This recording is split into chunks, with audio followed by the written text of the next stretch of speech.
اعوذ باللہ من الشیطان الرجیم بسم اللہ الرحمن الرحیم۔ جس طرح ہفتہ وار درس کا آغاز کیا گیا ہے کہ جس میں موضوع کے اعتبار سے اللہ کے رسول صلی اللہ علیہ وآلہ وسلم کے شمائل اور حضور علیہ الصلاۃ والسلام کے اعضاء مبارکہ کے حوالے سے بیان ہوتا ہے، اور اختتام درس پر جو احباب سوالات وغیرہ کرتے ہیں تو اس کا جوابات آپ تک پہنچایا جاتا ہے۔ تو اسی کا یہ ایک تسلسل کا ایک حصہ ہے کہ آج جو درس ہے اس کا موضوع یہ ہے کہ اللہ کے رسول صلی اللہ علیہ وآلہ وسلم کو اللہ رب العالمین نے حسن اور جمال کا ایک ایسا پیکر بنایا تھا کہ اگر اللہ کے رسول صلی اللہ علیہ وآلہ وسلم اپنی زبان مقدسہ سے اپنی نبوت کا اعلان نہ بھی فرماتے ہیں تو دیکھنے والا شخص آپ کے حسن اور آپ کے جمال کو دیکھ کر ہی پکار اٹھتا کہ واللہ یہ کوئی حقیقت میں اللہ کے نبی ہی کا چہرہ ہے۔ یعنی حسن اور جمال میں اتنا اعلیٰ اور اتنا عرفہ مقام اللہ رب العالمین نے اپنے محبوب علیہ الصلاۃ والسلام کو عطا فرمایا ہے۔ اب یہ جو بات ہے کہ اگر اللہ کے رسول صلی اللہ علیہ وآلہ وسلم اپنی زبان مقدس سے اعلان نبوت نہ فرماتے تو آپ کا حسن اور آپ کا جمال ہی اس بات پر دلالت کرنے کے لیے کافی ہے کہ آپ اللہ کے نبی ہیں۔ علماء اعظام نے جب اس پر کلام کیا تو اس پیرائے کے اندر ایک آیت مقدسہ ہے، اس سے اس مسئلے کا استخراج اور استنباط کیا ہے اور اس بات کو واضح کیا ہے۔ جیسے قرآن مجید فرقان حمید میں ایک آیت مقدسہ ہے، اللہ رب العالمین نے ارشاد فرمایا کہ یکاد زیتھا یضیء ولو لم تمسسہ نار، یعنی قریب ہے کہ وہ تیل از خود روشن ہو جائے، ولو لم تمسسہ نار، اگرچہ اسے آگ نے مس نہیں کیا۔ پھر اللہ رب العالمین نے فرمایا نور علی نور، یعنی نور علی نور ہے،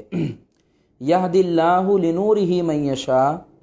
اللہ تعالیٰ اپنے نور کے لیے جس کو چاہے ہدایت دیتا ہے۔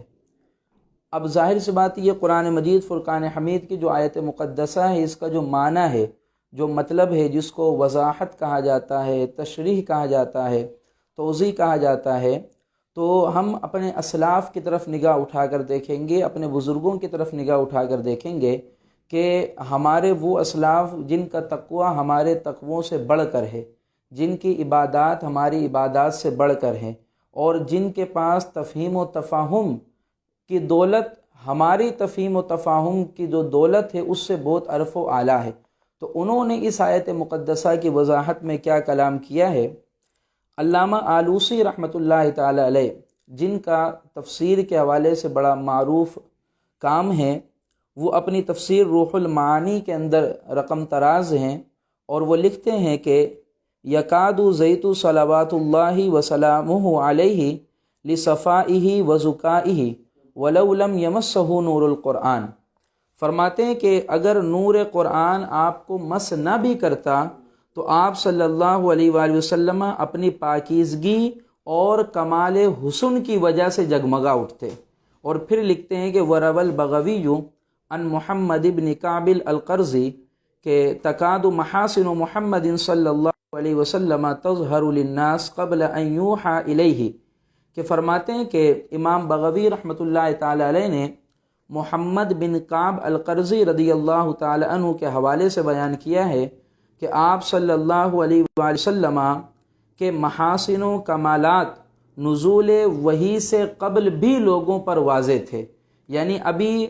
نزول وحی نہیں ہو رہا تھا، وحی کا آغاز نہیں ہوا تھا، اللہ کے رسول صلی اللہ علیہ وسلم نے اپنی نبوت کا اعلان نہیں کیا تھا، مگر آپ کے جو محاسن تھے، جو کمالات تھے، وہ اس سے پہلے بھی لوگوں پر بالکل سے واضح تھے۔ اور پھر لکھتے ہیں قال ابن رواحہ، کہ ابن رواحہ نے بڑی شاندار بات کہی کہ لو لم یکن فیہ آیات مبینۃ کانت منظرہ تبینک عن خبرہ، یعنی اگر آپ سے معجزات کا اظہار نہ بھی ہوتا تب بھی آپ کے نبی ہونے کے لیے فقط آپ کا نظارہ حسن ہی کافی تھا، یعنی اگر آپ معجزات کا اظہار نہ کرتے، زبان سے اعلان نبوت نہ کرتے، تو اللہ رب العالمین نے جو آپ کو حسن عطا فرمایا تھا، جو آپ کو جمال عطا فرمایا تھا، آپ کا حسن اور آپ کا جمال ہی آپ کے نبی ہونے کے لیے کافی تھا اور نبی ہونے پر ایک دلیل تھی۔ پھر اسی طرح مفسرین اکرام کے اندر ایک بہت بڑا نام علامہ قاضی ثناء اللہ پانی پتی رحمۃ اللہ تعالی علیہ کا آتا ہے۔ وہ تفسیر مظہری کے اندر اس آیت مقدسہ کی وضاحت میں بیان فرماتے ہیں کہ ھذا مثل ضربہ اللہ لنبیہ صلی اللہ علیہ وسلم، فرماتے ہیں کہ اس آیت کے اندر در حقیقت اللہ رب العالمین نے اپنے محبوب علیہ الصلاۃ والسلام کی مثال کو بیان کیا ہے، اور پھر وہ اس انداز میں بیان کیا کہ فالمشکات صدرہ، کہ آیت کے اندر جو مشکات کا لفظ ہے اس سے مراد اللہ کے رسول صلی اللہ علیہ وسلم کا سینہ مقدس ہے، اور فرماتے والزجاجۃ قلبہ، اور آیت مقدسہ کے اندر جو زجاجتن کا لفظ ہے اس سے مراد اللہ کے رسول صلی اللہ علیہ وآلہ وسلم کا قلب انور ہے، آپ کا دل مبارک ہے، اور والمصباح فیہ النبوہ، اور فرمایا کہ آیت مقدسہ کے اندر جو لفظ مصباحن آیا ہے اس سے مراد اللہ کے رسول صلی اللہ علیہ وسلم کی نور نبوت ہے۔ اور پھر مزید آگے وضاحت کرتے ہوئے لکھتے ہیں کہ اگر آپ اپنے منہ سے اعلان نبوت نہ بھی کرتے تب بھی آپ کے انوار و کمالات سے آپ کی نبوت بالکل واضح تھی، یعنی زبان سے نبوت کا اعلان نہ بھی فرماتے تو آپ کے حسن و جمال کو دیکھ کر بندہ اس بات کو جانچ لیتا کہ یہ در حقیقت اللہ کے رسول صلی اللہ تعالی علیہ وآلہ وسلم ہیں۔ اب ذہن کے اندر ایک شبہ یہ بھی اٹھتا ہے کہ جب اللہ کے رسول صلی اللہ علیہ وآلہ وسلم کا حسن اور جمال یہی آپ کے دلیل نبوت تھا، نبوت کے لیے کافی تھا، تو بہت سارے ایسے کفار اور مشرکین ہیں کہ جنہوں نے اللہ کے رسول صلی اللہ علیہ وسلم کو بارہا دیکھا اور بارہا تکا، اور اللہ کے رسول صلی اللہ علیہ وسلم کے حسن و جمال کو ایک سے زائد مرتبہ دیکھا، مگر اس کے باوجود بھی وہ لوگ دائرہ اسلام کے اندر داخل نہیں ہوئے اور ایمان کی نعمت سے وہ لوگ محروم ہی رہے، جیسے ابو جہل وغیرہ ہیں۔ تو اب حضور علیہ السلام کو تک رہے تھے، دیکھ رہے تھے، حضور کے حسن و جمال کو دیکھ رہے تھے اور تک رہے تھے، مگر اس کے باوجود وہ لوگ اللہ کے رسول صلی اللہ علیہ وسلم کو انہوں نے نبی تسلیم نہیں کرا۔ تو اس شبہ کا ازالہ خود قرآن مجید فرقان حمید میں اللہ رب العالمین نے اسی آیت مقدسہ کے اندر بیان فرما دیا ہے کہ اس آیت مقدسہ کے اندر اللہ رب العالمین نے فرمایا کہ یہدی اللہ لنورہ من یشاء، یعنی محبوب علیہ السلام کو نور سے تعبیر کرتے ہوئے فرمایا کہ اللہ جسے چاہتا ہے اپنے نور کی طرف رہنمائی فرماتا ہے، یعنی اللہ رب العالمین جسے چاہتا ہے اسے ایمان کی دولت نصیب فرماتا ہے، اور اللہ رب العالمین جسے چاہتا ہے اسے حضور علیہ السلام کی غلامی نصیب فرما دیتا ہے، اور اللہ رب العالمین جسے نہیں چاہتا تو پھر وہ بندہ کبھی بھی راہ راست پر آ نہیں سکتا ہے۔ پھر اسی طرح اب یعنی اللہ کے رسول صلی اللہ علیہ وسلم کا جو حسن و جمال ہے، اب اس کے حوالے سے دیکھیے کہ جس طرح روایات کے اندر موجود ہے کہ ایک دن اللہ کے رسول صلی اللہ تعالی علیہ وآلہ وسلم تشریف فرما تھے، اور دشمن اسلام ابو جہل آیا، اور ابو جہل نے آ کر حضور علیہ السلام کو دیکھ کر حضور علیہ السلام کی شان میں بے ادبی کری، اور بے ادبی اس جملے کے ساتھ کری، کہا کہ محمد صلی اللہ علیہ وسلم میں نے آپ سے بدصورت کسی کو نہیں دیکھا، معاذ اللہ ثم معاذ اللہ۔ اللہ کے رسول صلی اللہ علیہ وسلم نے پلٹ کر جواب دیا کہ تم نے سچ کہا ہے، اور اس کے تھوڑی دیر کے بعد پھر سیدنا صدیق اکبر رضی اللہ تعالیٰ عنہ تشریف لے کر آتے ہیں، اور وہ حضور علیہ السلام کے حسن اور جمال کو دیکھ کر فرماتے ہیں کہ یا رسول اللہ صلی اللہ علیہ وسلم، اس کائنات کے اندر میں نے آپ سا حسین اور آپ سا خوبصورت کسی کو نہیں دیکھا ہے۔ اللہ کے رسول صلی اللہ علیہ وسلم اس کے جواب میں بھی ارشاد فرماتے ہیں کہ تم نے سچ بات کہی ہے۔ اب جو صحابہ اکرام موجود ہوتے ہیں وہ کہتے ہیں یا رسول اللہ صلی اللہ علیہ وسلم، ابو جہل آیا اور اس نے آپ کی شان میں گستاخی کری، اور آپ نے پلٹ کر جواب ارشاد فرمایا کہ تم نے سچ کہا، اور سیدنا صدیق اکبر رضی اللہ تعالی عنہ آئے، انہوں نے آپ کی شان میں مدح سرائی کری، اور آپ نے اس کے جواب میں بھی ارشاد فرمایا کہ تم نے سچ کہا۔ تو دونوں کی باتیں علیحدہ علیحدہ ہو کر دونوں سچے کیسے ہو گئے؟ اللہ کے رسول صلی اللہ علیہ وآلہ وسلم نے اس وضاحت کیا، فرمایا کہ سامعین سے یعنی جو صحابہ اکرام رضوان اللہ تعالی علیہم اجمعین موجود تھے ان سے فرمایا کہ میں ایک آئینے کی مانند ہوں، ایک آئینے کی مانند ہوں۔ کہا جب ابو جہل آیا تو اسے مجھے دیکھ کر میری ذات میں مجھے دیکھ کر اسے اپنی صورت نظر آئی تھی، اپنا چہرہ نظر آیا تھا، اور اس نے کہا کہ آپ سے بدصورت کوئی نہیں تو وہ سچا تھا، اور میں ایک آئینے کے مثل ہوں کہ جب سیدنا صدیق اکبر رضی اللہ تعالیٰ عنہ آئے تو در حقیقت جب انہوں نے مجھے دیکھا تو حقیقت میں انہوں نے اپنا ایمانی اور اپنا روحانی چہرہ تکا، اور انہوں نے کہا کہ یا رسول اللہ آپ سا حسین و جمیل کوئی نہیں ہے۔ تو یہاں سے یہ بات واضح ہوتی ہے کہ اعلان نبوت کے لیے یعنی دلیل نبوت جو چیز تھی آپ کا حسن و جمال، وہ تو تھا یہی کہ اعلان نبوت بھی فرمایا، حسن و جمال بھی کافی تھا، مگر اگر شبہ یہ پیدا ہو کہ ہر ایک کے لیے پھر واضح کیوں نہ ہوا تو اللہ کے رسول صلی اللہ علیہ وآلہ وسلم نے اس کو بھی واضح فرمایا ہے۔ پھر اسی طرح علماء اعظام نے حضرت عبداللہ بن سلام رضی اللہ تعالی عنہ کے حوالے سے لکھا ہے کہ جو یہود کے بڑے مشہور عالم تھے، وہ خود اپنے اسلام لانے کا واقعہ نقل کرتے ہوئے فرماتے ہیں کہ جب مجھے اطلاع ملی کہ اللہ کے کوئی محمد عربی صلی اللہ علیہ وسلم نے اپنی نبوت کا اعلان کیا ہے اور نبی آخر الزماں ہونے کا دعویٰ کیا ہے، تو فرماتے ہیں کہ یہ اس وقت کی بات ہے جب اللہ کے رسول صلی اللہ علیہ وسلم مدینۃ المنورہ میں تشریف لا چکے تھے۔ اب حضرت عبداللہ بن سلام رضی اللہ تعالیٰ عنہ وہ اللہ کے رسول صلی اللہ علیہ وآلہ وسلم سے ملاقات کرنے کے لیے آئے، تو اللہ کے رسول صلی اللہ علیہ وآلہ وسلم کو دیکھا تو اللہ کے رسول صلی اللہ علیہ وسلم مسجد نبوی میں تشریف فرما تھے۔ اب حضرت عبداللہ بن سلام اللہ کے رسول صلی اللہ علیہ وسلم کو دیکھ رہے ہیں، ابھی وہ بات نہیں ہے کہ اسلام لے کر آئیں، ابھی تو پہلی ملاقات تھی، فرسٹ میٹنگ تھی، ابھی یہاں کلام ہونا تھا، بات ہونی تھی کہ وہ بھی یہود کے بہت بڑے عالم ہیں، مگر حضرت عبداللہ بن سلام رضی اللہ تعالی عنہ ارشاد فرماتے فلما تبینت وجہہ عرفت ان وجہہ لیس بوجہ کذاب، فرمایا کہ جب میں نے اللہ کے رسول صلی اللہ علیہ وسلم کے حسن و جمال کو دیکھا، آپ کے چہروں کو دیکھا، تو میں جان گیا کہ ان وجہہ لیس بوجہ کذاب، کہ خدا کی قسم یہ حقیقت میں کسی جھوٹے کا چہرہ نہیں ہو سکتا ہے، یعنی آپ کا حسن و جمال اتنا واضح تھا۔ پھر اسی طرح حضرت حارث بن عمرو السہمی رضی اللہ تعالی عنہ کے حوالے سے بھی بیان کرتے ہیں کہ مینا کے مقام پر حضور علیہ الصلاۃ والسلام کو دیکھا، اور حضور علیہ الصلاۃ والسلام کو دیکھ کر وہ بھی فرماتے ہیں کہ فتجیء الاعراب فاذا رأوا وجهه قالوا هذا وجه مبارک، کہ جو بھی دیہاتی، جو بھی گاؤں کا رہنے والا، کوئی بھی اعرابی آتا تو وہ اللہ کے رسول صلی اللہ علیہ وسلم کے چہرے اقدس کا زیارت کر کے وہ پکار اٹھتا ھذا وجہ مبارک، کہ حقیقت میں یہ کوئی بابرکت چہرہ ہے، یہ حسن و جمال کا کوئی حقیقت میں پیکر ہے۔ پھر اسی طرح حضرت ابو رمسہ التمیمی رضی اللہ تعالی عنہ سے مروی ہے، وہ خود فرماتے کہ میں رسالت مآب صلی اللہ علیہ وآلہ وسلم کی خدمت اقدس میں حاضر ہوا تو فرماتے میرے ساتھ میرا بیٹا بھی تھا، لوگوں نے مجھے آپ صلی اللہ علیہ وسلم کی نشاندہی کری، تو نشاندہی فلما رأیتہ،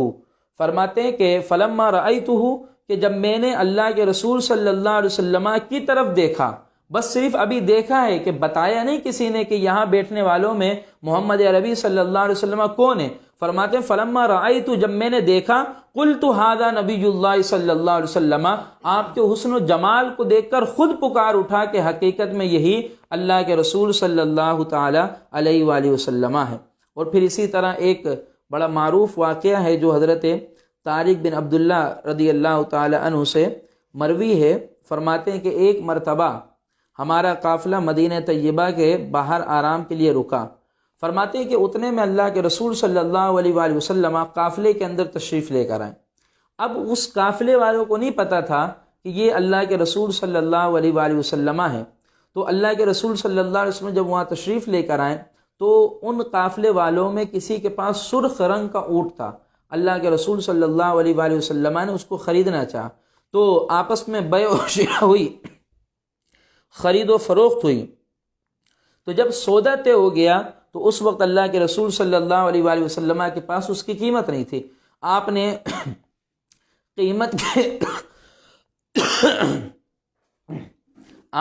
قیمت کے بھجوانے کا وعدہ فرمایا، اور اللہ کے رسول صلی اللہ علیہ وسلم اونٹ لے کر چل دیے۔ جب آپ روانہ ہو چکے تو اہل قافلہ نے چیما گویاں ہونے لگیں، ان میں بات ہونے لگیں کہ کسی نے اس شخص کا نام بھی نہیں پوچھا، بس ایسے ہی سودا طے ہو گیا اور وہ اونٹ لے کر چلے گئے، کہیں ایسا نہ ہو کہ وہ اپنا وعدہ پورا نہ کریں اور ہمارا یہ سودا ضائع ہو جائے۔ اب اس طرح کی باتیں ہو رہی تھیں، تو اس قافلے والوں میں جو سب سے بڑا تھا، اس کی جو بیوی تھی، اس نے اللہ کے رسول صلی اللہ علیہ وسلم کے چہروں کو دیکھا تھا، تو جب اس نے اہل قافلہ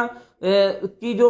قافلے کی جو سالار کی جو بیوی تھی، اس نے قافلے والوں کو جب یہ بات کرتے ہوئے دیکھا کہیں ایسا نہ ہو کہ وہ واپس نہ آئے، ہمارا اونٹ لے کر چلے جائیں، سودا ادھر ادھر ہو جائے، تو انہوں نے اہل قافلہ کو مخاطب کرتے ہوئے کہا واللہ لقد رأیت رجلا کان وجہہ قطعۃ القمر لیلۃ البدر، فرمایا کہ اللہ کی قسم میں نے اس شخص کی زیارت کی ہے، اس کے چہرے کو دیکھو تو محسوس ہوتا ہے کہ 14ویں کی چاند کی مانند اس کا چہرہ ہے، یعنی اس ذات کا چہرہ اتنا مبارک ہے۔ پھر انہوں نے فرمایا انا ضامنۃ لثمن جملکم لا یغدر بکم، کہا کہ وہ اونٹ لے کر چلیں گا، سن لو ان کا چہرہ اتنا بابرکت تھا کہ وہ دھوکہ نہیں دیں گے، اور اگر انہوں نے تم یہ سمجھتے ہو کہ دھوکہ دے دیں گے، اگر بالفرض ایسا ہو گیا تو میں تمہارے اونٹ کی قیمت کی ضامنہ بن جاتی ہوں۔ تو اللہ کے رسول صلی اللہ علیہ وسلم کے جو حسن تھا، جو جمال تھا، جب دیکھنے والا پہلی مرتبہ اللہ کے رسول صلی اللہ علیہ وسلم کو دیکھتا تھا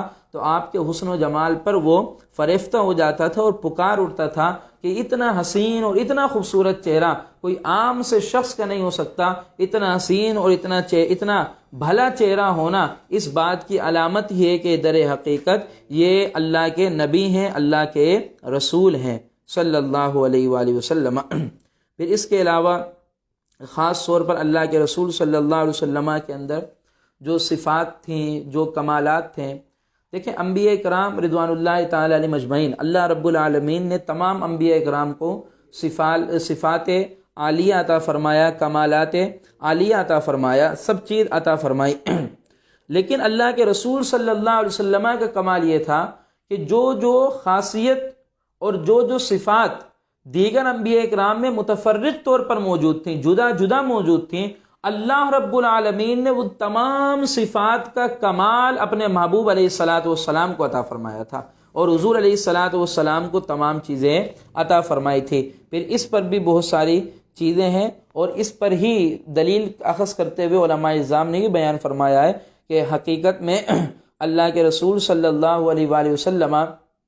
تمام انبیاء کرام سے اپنے کمال کے اعتبار سے، اپنے حسن کے اعتبار سے، اپنے جمال کے اعتبار سے سب سے اعلیٰ و افضل تھے۔ تو یہ مختصر سا ایک مضمون تھا، موضوع تھا کہ اللہ کے رسول صلی اللہ علیہ وسلم کا جو حسن ہے، اللہ کے رسول صلی اللہ علیہ وسلم کا جو جمال ہے، آپ کا حسن اور آپ کا جمال ہی علماء اعظام نے بیان کرا ہے کہ یہ دلیل نبوت تھا، اعلان نبوت اگر آپ زبان سے نہ بھی بیان فرماتے تو آپ کا حسن و جمال ہی نبوت پر ایک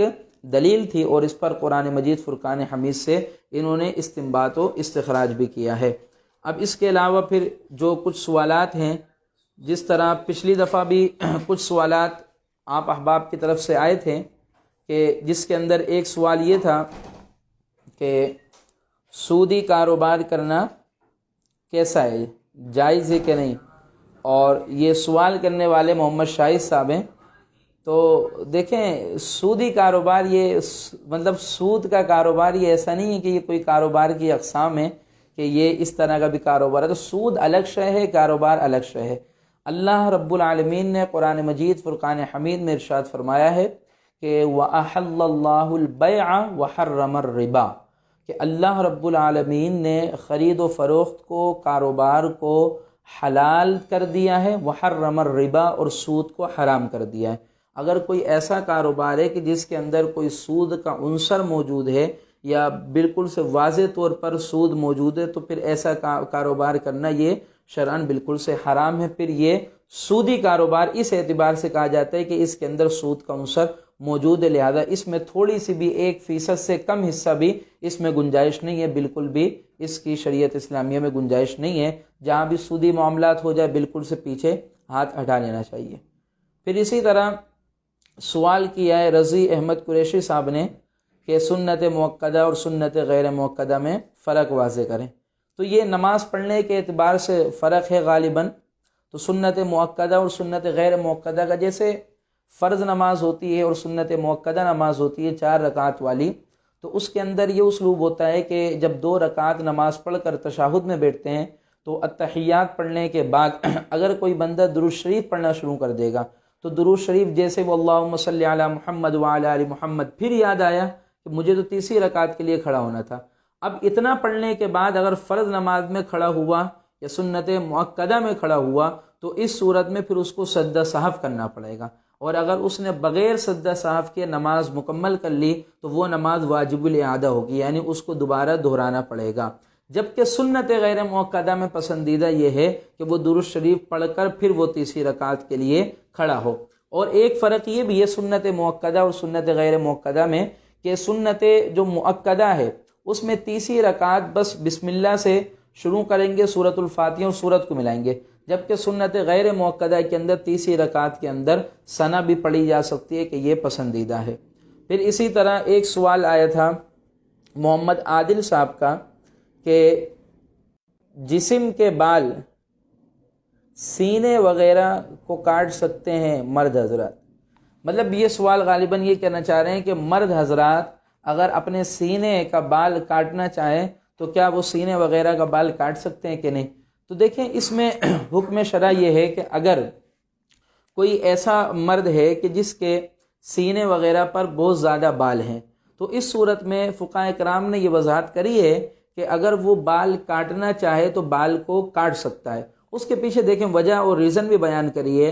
کہ غسل کے اندر بہت زیادہ احتیاط کرنے کی ضرورت ہے، اگر ایک بال بھی دھلنے سے رہ جائے گا تو اس صورت میں اس کا غسل نہیں ہوگا۔ اب اگر جسم پر بہت زیادہ بال ہیں کہ وہ معیوب بھی لگ رہے ہیں تو اس صورت میں اس کو غسل میں اتنا ہی زیادہ احتیاط کرنے کی ضرورت ہے۔ اب اگر وہ بال اس کو کاٹ لے، صاف کر لے تو اس صورت میں آسانی سے اس کے غسل کی تکمیل ہو جائے گی۔ لہذا اس لیے اگر جسم پر سینے وغیرہ پر کسی مرد کے اتنے کثیر بال ہیں کہ جو معیوب بھی لگ رہے ہیں اور اس سے وہ پریشان بھی ہے تو اس صورت میں صاف کرنا چاہے تو صاف کرنے میں کوئی مذائقہ اور حرج نہیں ہے، کر سکتا ہے۔ پھر اسی طرح یہ بھی پھر جب ایک دفعہ بال صاف کریں گے تو پھر اس میں یہ بھی ہے کہ آپ کو معلوم ہوگا پھر دوسری مرتبہ جو بال نکلے گا وہ اتنی ہی تیزی سے بال نکلے گا اور اتنا ہی سخت نکلے گا، لہذا پھر اس کے اندر اتنی زیادہ احتیاط کرنے کی ضرورت ہے، اتنی زیادہ نظافت کی ضرورت ہے۔ تو اگر ویسے کاٹنا چاہے تو کاٹ سکتے، اس میں کوئی شرعاً قباحت اور مذائقہ نہیں ہے۔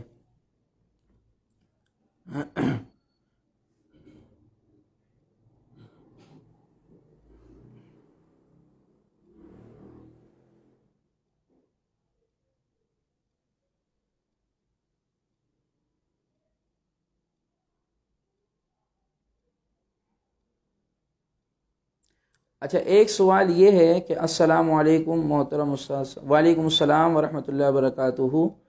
محمد رضی احمد قریشی، یہ امام کے پیچھے کوئی رکعت چھوٹ جائے تو امام کے پیچھے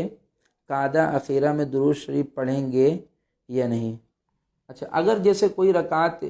چھوٹ جائے امام کے پیچھے اور امام کا قاعدہ اخیرہ ہو تو مقتدی فقط تشہد پر اکتفا کرے گا اور تشہد پڑھ کر وہ خاموشی اختیار کرے گا، کچھ نہیں پڑھے گا، بس وہ امام صاحب درود شریف وغیرہ کر کے جب سلام پھیریں گے تو بس وہ کھڑا ہو کر اپنی بقیہ نماز مکمل کرے گا۔ درود شریف وغیرہ اس صورت میں پڑھنے کی ضرورت اور حاجت نہیں ہے، صرف اور صرف تشہد پر ہی وہ اکتفا کرے گا۔ بس یہی سوالات ہیں اور یہی مضمون تھا۔ پھر انشاءاللہ العزیز آپ سے